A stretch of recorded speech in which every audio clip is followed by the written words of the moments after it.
Hello friends, in this video tutorial let us see how to retrieve data from web in Power BI desktop. So for this let us go to Power BI desktop. Now let us go to get data, okay, and over here let us select web. Okay, so we can go to others and select web, or else what else we can do, we can go to get data and directly over here there is web option. So let us select this, right? Now over here we need to put the URL on which we want to get the data. Okay, so in this particular URL that we specify over here, there should be some tabular data because Power BI can only extract tabular data. Okay, so let us go to browser. Now on this page we can see that there is data related to movies. Okay, and if we scroll below, then on the first page, as the page number is 1 over here, the data is for the first 100 movies. Similarly, if you go to the second page, then the page number becomes page number 2 over here, and it has got data from 101 to 200. Similarly, if you go to the last page, then the page number becomes 8 over here, and there are only 2 records. So let us get data up to this 700, right? So which means we are interested in getting data up to page number 7. So we'll get roughly around 700 records, right? So let us go, let us get this, let us go to the first page. Okay, this is the first page. Now let us get this URL. So let us copy, let us come back to our Power BI desktop and let us paste. Let us click OK. So now Power BI desktop will go to and search this particular URL on the web, and it will say give us the different tables.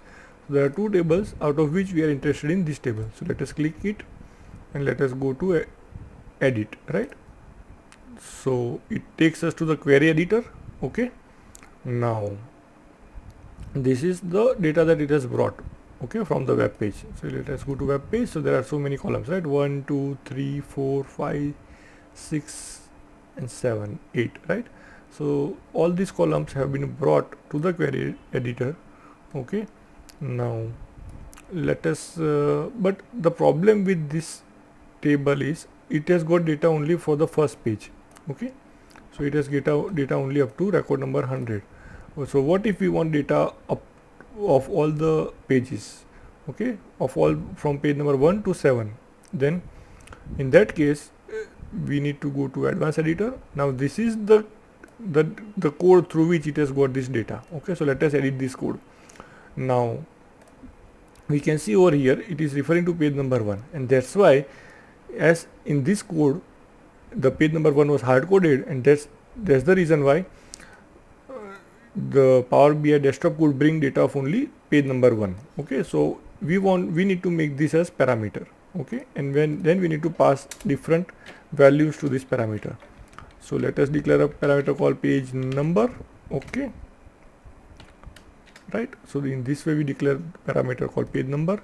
So let us copy this. Okay, let us copy this, Control C. Now let us come over here. Now this is what we want to replace, right? So this is what we want to replace. Okay, so let us end the string over here. Let us end the string over here, right? Let us put an ampersand over here. Okay, so now anything that comes in between these 2 ampersand has to be a string, right? And we know that our page number is going to be a number. So first of all let us say number dot to text. Okay, and then let us specify our page number. Okay, so what we are doing, we are converting our page number into a text value. Okay, and then we are concatenating it with the remainder of the text. So now it is showing no syntax errors have been detected, so you can click done. So now this particular table function has been created. So let us rename this function. Let us rename this function. This is not a table, this is getting us movie list. Okay, this is a function which returns us a movie list. Okay, fine. So this is a movie list function. If we say give 1, then it gives the first 100 records. Okay, let us go to movie list again. Let us say 2, invoke, it gives the second set of 100 records. Similarly, go to movie list and invoke it with value of 7, it will give record from 601 to 700. Okay, so this is exactly the function that we required. So let us delete all these calls, delete temporary, these are all temporary data, so let us delete them. Okay, now we even don't need this function invocation, right? It was invoked with the value of 1. We even don't require this invocation, so let us delete this. Okay, yes, so now we have a function which returns us the data. Okay, now only thing is we need to pass values 1 to 7 to this function. Okay, so let us save everything. Let us save this, let us give this name as data from web.pbix, right? Save. Okay, now for getting values from 1 to 7, let us go to we are in the query editor, so let us go to new source and let us say blank query. Okay, now over here put a equal to sign inside the curly braces. Let us specify 1 to 7, close the bracket, enter. So it gives us all the 7 values. So now convert it to, this is a list, so convert it to table. So save. Okay, so now it has been converted into a table. Okay, now let us rename this, right? Because this is just a serial number, so let us rename this. Let us call it as SRNO, serial number, right? Okay, and let us save everything, apply the changes. Okay, now let us add a custom column to this. Okay, so let us go to add column and let us add a custom column, and let us call this as movies data. Okay, fine. And how would you want? We'll call movies list into bracket passing the serial number. Okay, serial number column. Fine. So now there are no syntax errors, so let us click OK. So now it is able to give us the corresponding tables for all the 7 values. So click over here, this is expand. Okay, so click over here, so you have got the option to expand all the columns, so click OK. So now we can say that against 1 there is a whole table. Okay, similarly against 2 there is a whole table, right? Okay, so it will have all the 700 records, like record from starting from record number 1 to up to 700, right? So this is the data that we required. Okay, so let us rename this. Okay, table as all page data, right? This is having data of all 7 pages. Okay, now let us save, apply.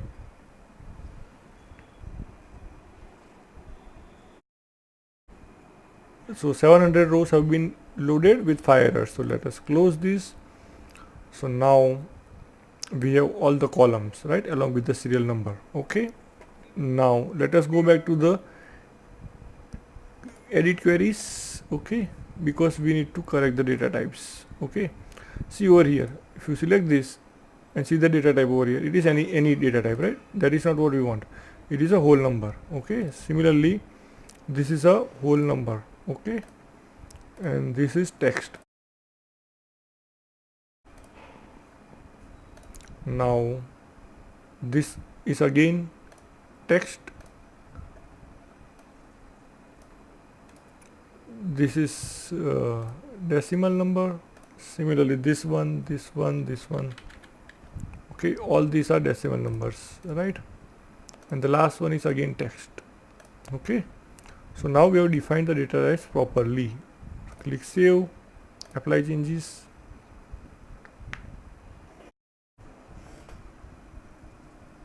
Okay, so it has loaded 700 records, and now these records are proper. Okay, so let us go and create a graph, right? So what do we want? We want let us add this as per studio. Okay, so now we are able to generate sales as per studio, right? Now let us do some changes. Let us go to axis. Okay, y-axis. Let us increase the font, right? So we are able to now see the studio name properly. Similarly, let us go to title. Let us increase the font, right? So we know what this graph is all about, right? Now again go back to visualizations, select this one, right? And in this visualization, let us have year, correct, and let us have sales, right? So now our visualization is ready. If we suppose click on BV, then we come to know in each year what are the different sales of BV. Let's say if we click on Sony or any other studio, we can come to know what were the sales for that in different years, right? So I hope friends this video tutorial is useful to you. Thank you.